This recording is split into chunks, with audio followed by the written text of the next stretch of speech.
This is how the professionals do campervan interiors. A durable herringbone click laminate floor and a luxury washable marine vinyl wall upholstery.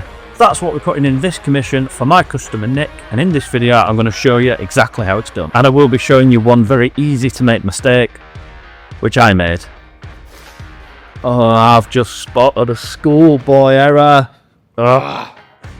When putting campervan floor down, you have loads of different options. It's sometimes difficult and overwhelming to figure out where to start. My preference, which could be different to some of my customers, is to put herringbone floor down. And so what we do as part of our process is we create a photorealistic 3D render, so then you can see exactly what the floor is going to look like.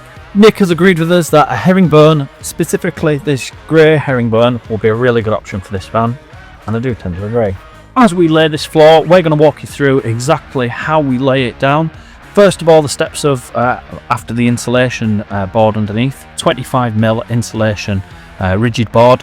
Then we've got a birch ply on top, which we've cut the shape out on CNC. You can cut this out with just a jigsaw and scribing your lines. But of course, we do plenty of them, and we've got a CNC machine to get those templates cut out. And then on top of that, the first thing to do is to mark the centre line down the van. This, once you create the initial triangle of the herringbone pattern, gives you a guide marker of where to follow, just to ensure that you're following a straight pattern down the centre line of the van. Just before we lay the floor in, it's always a good idea to carpet any of the areas which are going to end up underneath the floor. This C-pillar here that Jordan is material in is in a grey suede, which will go fantastic with our Chester vinyl. And this section here is for the B-pillar. This is material in the same suede and is made up of multiple sections which are all connected with screws underneath the material, just to give a nice clean finish.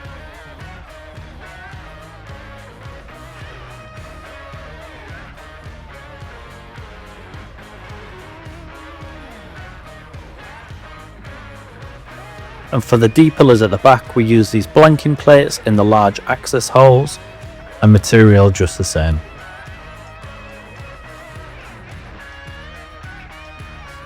This laminate is the best option in my mind for a campervan floor, because it's really tough and it's hard wearing. It's also water resistant, and so once you put it into the van, it's very durable, which, as we all know, with dogs and kids and equipment and muddy boots and all sorts, you're going to need something that's going to stand the test of time. So I know there's easier routes where you can get the cheap lino, cut that to shape and put it on, but for me, I can't justify putting that soft plastic lino into an environment that requires something that's going to need to be durable to stand the test of time. One tip which I would put in there, which I learned the hard way, is just make sure you work it to a flat floor. It sounds obvious, but once you've got the uneven ribs of the van floor, and then you've got an insulation board on top, which can potentially be soft in some areas, and then you've got your 3 separate ply sheets on top. As we have done in the previous video, we've put 9mm ribs in between the ribs of the van, so then you've got a nice level surface. We've then used a solid rigid core insulation board, which doesn't have anywhere to move because of the boards underneath it, and then we use quite a thick, so we use a 15mm birch ply. This is really important because this is going to be the base of the van, which a lot of the furniture is all going to connect into. And so if you have any sort of movement in the floor underneath, not only could it make noises and creaks and it just be uneven, but also the cabinets, when you put them on, they're going to be attached then to the floor. So you don't want to put your weight on the floor underneath the cabinet and the cabinet lean towards you. You know, it sounds obvious, but this is something which took me 1 or 2 attempts of doing it wrong to then have to correct and waste a lot of time and a lot of money. When you're starting off with a herringbone, you need to start off with this triangle pattern. The triangle pattern is your first cut, which just starts the base of the pattern going. If you can kind of see here, we've got the straight line at the bottom, which we can then just build this initial triangle. We can add the panels on either side of Jordan's second centre line, which he did. And then from there, then we can build out to the edges. It just so happens that this triangle fits nicely into the curve of the van just there. When calculating how many boxes you're going to need, we take the maximum width of the van and the maximum length, which gets us 6.1 meters squared. In this case, that is 7 boxes with 10% extra left over for any wastage. Certainly in a pattern like herringbone, you're going to find that you've got a lot of wastage around the edges compared to linear boards when you run them. So I add 10% on, and that tends to serve as well. Action. The best way to describe the laminate when you're installing it is by using one of these. It's just like a compass like you had in school, but it's 3 points of pivot, so you can stick our whole festool pencils in them. And what we do when it comes to the actual laminate itself is we put the board as far as it'll go up to the line there. We then measure the distance between the two of them, and then put in the pointy end on the van wall. That then scribes your line, which needs to be cut then. And once that's cut and taken out, that moves the board directly into the shape of the van and pushes this board into our centre line. You can see there, once it's cut out, we have the line and the distance as well maintained to the shape of the van. And when we're now got to this stage, this is the first stage there where we're going to just introduce some glue to fix it down. You really don't need much at all. This is just to stop any movement, and if there is any warpage of the boards over time, this just helps to keep it all in place and locks down.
Now that they're put the right way around, we go underneath with the pencil and just scribe the line of the floor underneath. On this section, the easiest way just to get all of your cuts perfect in line with the step. As you will have been seeing, as we have been progressing this build, I've been using the CNC machine to cut out the walls for the crafter. And so all of these shapes we have got saved. It's a really good process which we've got into as well, is I've got all of the walls and the different cutouts and everything all saved in the CNC machine. So then every time we come to do a crafter, although everyone's different, all of the walls are the same. Some of them have a side pod cutout and some of them don't. But these are what they look like before we start the materialing process, which is next. As you can see, the shape all cut out by the CNC. We then have this one's for the window. So out of bendy wood, we've just done the trim ring, and then we've carpeted that in the felt to match the accents which are in the van. And then this is going to be attached. So the bolt pattern we've gone for one on either side, and then we're going to use adhesive to stick the remainder just to save the timber from flapping. And then when we attach them to the van, John, I mean, lovely and quiet there. We've got What we've decided to do is we've decided to just use a central row of bolts, exposed bolts, because we've got the overhead cabinet which can attach this wall at the top, and then we've got a couple at the bottom. We've got a table rail coming, and then that's going to be behind the kitchen on that side. And then this one doesn't have a wall panel because it's got the full size water or electrical garage, which is going to go in front of it. And then underneath the walls, so underneath the upholstery that's going to go on the walls, we have this Landau spring foam. So this is a closed cell foam, so when we glue it to the board and then glue the fabric on top, the glue doesn't seep into this and cause a permanent indentation. It springs back and it just creates a really nice luxury touch underneath the material on top of the walls. In the panels we use an M6 bolt into a riv nut with a countersunk washer. I think it just gives a nice finish. And in order to fit them, we use the existing holes in the van structure with the riv nut placed into there, and the drill is just to widen the hole ever so slightly for our M6 riv nuts. And this is one of the riv nuts. So for those who don't know, these are just a metal fixing which compress. We've got a tool here just to do it with a drill.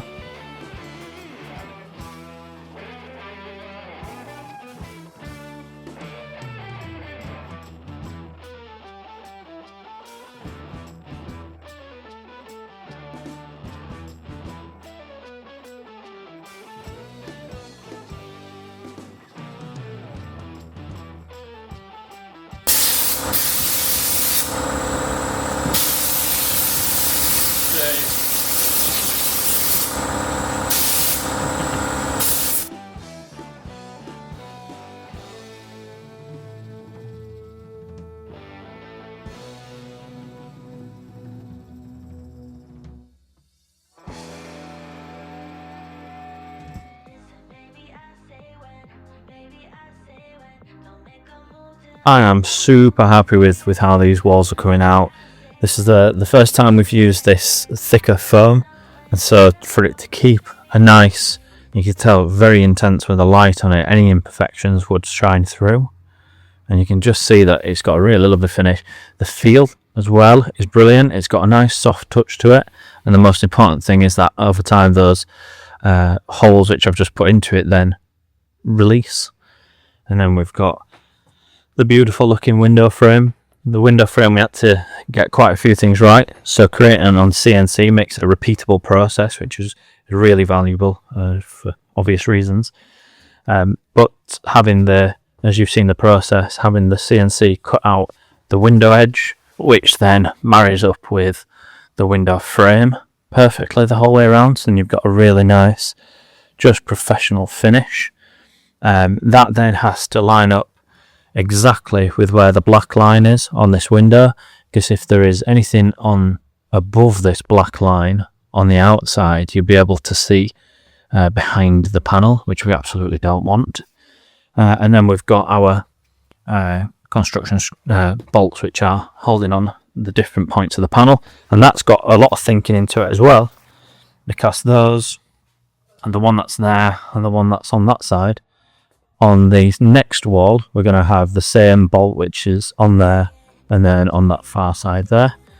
And that, you know, as well as making sure that those bolts look nice, they're all symmetrical, they're all the same height, that is also then important for those are the structure that's going to keep it to the van. So we've had to make some design decisions where the structure of how the wall is going to be held up is not compromised, because we want that beautiful symmetry across the whole panel.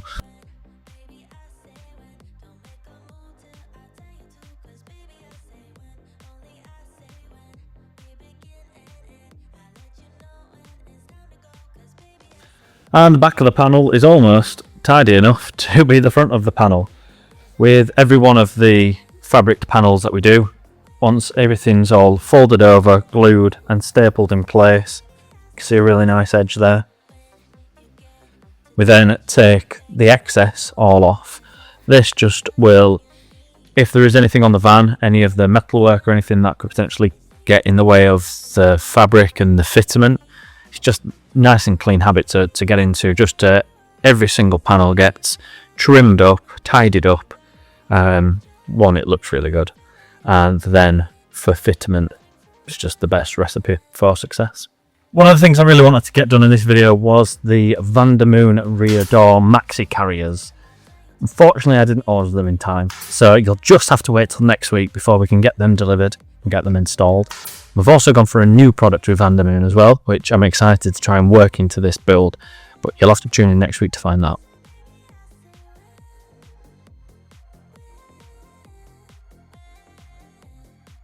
And so there you have the wall installation and the floor installation in a camper van. That's how we do it. I'd be interested to find out in the comments below how you do it.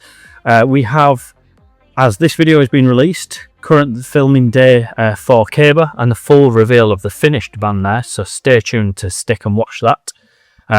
That'll be released 1 week after the release of this video, and anything that you'd do different in the van, then tell me in the comments below.